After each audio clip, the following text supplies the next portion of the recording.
আমি না এখনো অতটা বুড়ি হইনি রে, তোর আমাকে না আরো বেশি অথর্ব করে দিচ্ছিস। ঠিক তো? স্ত্রীর সম্পর্কে আমার কাছ থেকে তুমি রেসপেক্ট করবে। 6:30 জি বাংলায় সারেগামার মঞ্চে আরাত্রিকা। প্রথমে একটা রোমান্টিক সঙ্গীত গাইবো, তারপরে রোমান্টিক সং।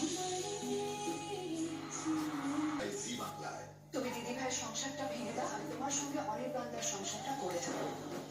তুমি ক্যান্সারের পেশেন্ট না, আমি কেন সেটা?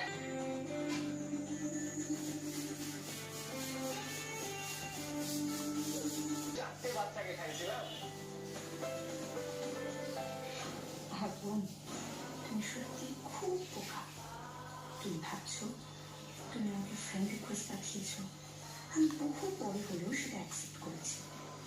কিন্তু তোমার মতো একটা অর্ডিনারি ছেলের সাথে এত কথা বলছি,